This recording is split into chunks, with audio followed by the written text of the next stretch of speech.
ನೇರ ದಿಟ್ಟ ನಿರಂತರ ಸುದ್ದಿಗಳಿಗಾಗಿ ವೀಕ್ಷಿಸಿ KS news TV Kannada.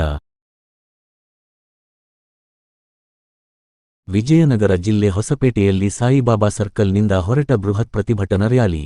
Madiga ಒಳ ಮೀಸಲಾತಿ ಹೋರಾಟ ಸಮಿತಿಯಿಂದ ರಾಜ್ಯ ಸರ್ಕಾರದ ವಿರುದ್ಧ ಜಿಲ್ಲಾಧಿಕಾರಿಗಳ ಕಚೇರಿ ಮುಂಭಾಗದಲ್ಲಿ ನೂರಾರು ಹೋರಾಟಗಾರರು ಒಳ ಮೀಸಲಾತಿ ಜಾರಿ ಮಾಡುವಂತೆ ಸರ್ವೋಚ್ಚ ನ್ಯಾಯಾಲಯದ ಆದೇಶವನ್ನು ಕಡೆಗಣಿಸುತ್ತಿರುವಂತಹ ರಾಜ್ಯ ಸರ್ಕಾರ ವಿರುದ್ಧ ಮಾದಿಗ ಸಂಘಟನೆಗಳ ಹೋರಾಟದಿಂದ ಬೃಹತ್ ಪ್ರತಿಭಟನೆ ರ್ಯಾಲಿ ಹೊಸಪೇಟೆಯಲ್ಲಿ ನಡೆಯಿತು.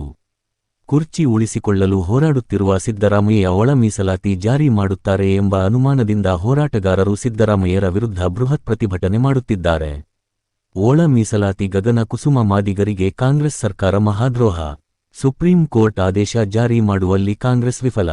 ತೆಲಂಗಾಣ ಕಾಂಗ್ರೆಸ್ ಸರ್ಕಾರ ಒಳ ಮೀಸಲಾತಿ ಜಾರಿ ಮಾಡಿದೆ, ಕರ್ನಾಟಕ ಕಾಂಗ್ರೆಸ್ ಸರ್ಕಾರ ಏನು ಮಾಡುತ್ತಿದೆ ಎಂದು ಹೋರಾಟಗಾರರು ಬೀದಿಗಿಳಿದು ಹೋರಾಟ.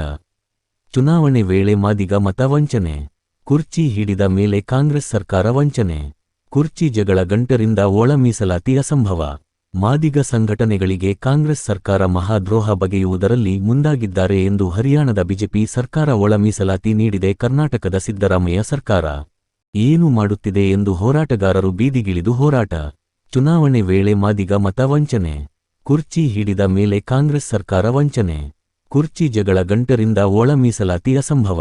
ಮಾದಿಗ ಸಂಘಟನೆಗಳಿಗೆ ಕಾಂಗ್ರೆಸ್ ಸರ್ಕಾರ ಮಹಾದ್ರೋಹ ಬಗೆಯುವುದರಲ್ಲಿ ಮುಂದಾಗಿದ್ದಾರೆ ಎಂದು ಹರಿಯಾಣದ ಬಿಜೆಪಿ ಸರ್ಕಾರ ಒಳ ಮೀಸಲಾತಿ ನೀಡಿದೆ, ಕರ್ನಾಟಕದ ಸಿದ್ದರಾಮಯ್ಯ ಸರ್ಕಾರ ನಿದ್ದೆ ಮಾಡುತ್ತಿದೆ ಎಂದು ಹೋರಾಟಗಾರರು ಆಕ್ರೋಶ ವ್ಯಕ್ತಪಡಿಸಿದರು. ವರದಿ ವೀರೇಶ್ ಹೆಚ್. ಒಳ ಮೀಸಲಾತಿ ಜಾರಿಯ ವಿರೋಧಿಯಾಗಿರ್ತಕ್ಕಂಥ ಸಿದ್ದರಾಮಯ್ಯ ಮತ್ತು ಎಚ್ ಸಿ ಮಾದೇವಪ್ಪನವರ ವಿರುದ್ಧ ಹೋರಾಟ ಮಾಡಿರ್ತಕ್ಕಂಥ ನನ್ನೆಲ್ಲ ಮಾದಿಗ ಸಮಾಜದ ಜಿಲ್ಲಾ ಮತ್ತು ತಾಲೂಕಿನ ಎಲ್ಲ ಮುಖಂಡರೇ, ಮಾಧ್ಯಮದ ಮಿತ್ರರೇ, ಈಗಾಗಲೇ ನಮ್ಮ ಎಲ್ಲ ನಾಯಕರು ಒಳ ಮೀಸಲಾತಿಯನ್ನು ಯಾಕೆ ವಿಳಂಬ ಮಾಡ್ತಾ ಇದ್ದಾರೆ ಅನ್ನುವುದಕ್ಕೆ ಸವಿಸ್ತಾರವಾಗಿ ಮಾತಾಡಿದರೆ, ಬಂಧುಗಳೇ,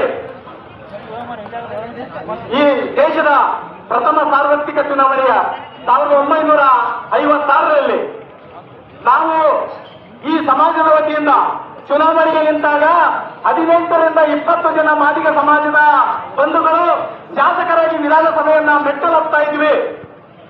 ಆದರೆ ಇದನ್ನು ಮನಗಂಡಿರ್ತಕ್ಕಂಥ ಈ ರಾಜ್ಯದ ದೇವರಾಜ ಅರಸು ಅವರು ಈ ಸಮಾಜ ಮುಂದುವರಿಯುತ್ತದೆ, ಈ ಸಮಾಜದ ನಾಯಕರು 20 ರಿಂದ 25 ಜನ ಶಾಸಕರ ಮುಂದಿನ ದಿನಗಳಲ್ಲಿ ಆಗ್ತಾರೆ ಅನ್ನುವಂತ ಈ ನಿರ್ಣಯದಿಂದ ಆವೂರು ವರದಿಯ ಮುಖಾಂತರ ಅನೇಕ ಜಾತಿಗಳನ್ನ ಎಸ್ಸಿ ಪಟ್ಟಿಯಲ್ಲಿ ಸೇರಿಸಿ ನಮ್ಮನ್ನ ಈಗ ಕೇವಲ 5 ರಿಂದ 6 ಜನ ಶಾಸಕರನ್ನಾಗಿ ಮಾಡಲಿಕ್ಕೆ ಒಂದು ನಾದಿಯಿಂದ ಆಡಿರ್ತಕ್ಕಂಥದ್ದು ದೇವರಾಜ ಅರಸು ಅವರು.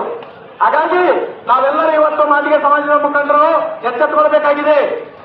ಈಗಾಗಲೇ ಆಂಧ್ರದಲ್ಲಿ ನಮ್ಮ ಸೇರಿಸಿ ಅವತ್ತು ಹೋರಾಟ ಮಾಡಿರ್ತಕ್ಕಂಥ ಸಂದರ್ಭದಲ್ಲಿ ನರೇಂದ್ರ ಮೋದಿ ಅವರು ಅವತ್ತು ನಮ್ಮ ಸಮಾಜವನ್ನು ಹತ್ತಿಕೊಂಡು ನಮ್ಮ ಸುಪ್ರೀಂ ಕೋರ್ಟ್ನಲ್ಲಿ 7 ಜನ ಸಾಲಿಸಿಟರ್ ಜನರಲ್ ಅವರನ್ನು ನೇಮಕ ಮಾಡೋದ್ರ ಮುಖಾಂತರ ಈ ಮೀಸಲಾತಿಯನ್ನು ರಾಜ್ಯ ಸರ್ಕಾರ ಮಾಡಬೇಕು ಅನ್ನುವಂತ ಆದೇಶವನ್ನು ಮಾಡಿ ಇವತ್ತು ಜಾರಿಗೊಳಿಸಿ 1 ವರ್ಷ ಕಳೆದು ಕೂಡ ರಾಜ್ಯ ಸರ್ಕಾರ ಇವತ್ತು ಮಾಡ್ತಾ ಇಲ್ಲ ಅಂತ ಹೇಳಿದ್ರೆ ಇದಕ್ಕೆ ಉಡೇವುಗಳಾಗಿರ್ತಕ್ಕಂಥ H C Mahadevappa, Mallikarjuna Kharge, G Parameshwar ಇವರು ನಮ್ಮ ಉತ್ತರ ಕರ್ನಾಟಕ ಭಾಗಕ್ಕೆ ಬಂದಾಗ ಅವರಿಗೆ ನಿಜವಾಗ್ಲೂ ನಮ್ಮ ಸಮಾಜದವರಿಗೆ ಗೆಲುವು ಆಗ್ಬೇಕಂತೇಳಿ ಈ ಸಂದರ್ಭದಲ್ಲಿ ಹೇಳ್ತಾ ನನಗೆ ಮಾತಾಡಕ್ಕೆ ಅವಕಾಶ ಮಾಡಿಕೊಟ್ಟಿರ್ತಕ್ಕಂಥ ತಮ್ಮೆಲ್ಲರಿಗೂ ಒಂದು ಮಾತು ಕೊಡ್ತಾ ಇದ್ದೇನೆ.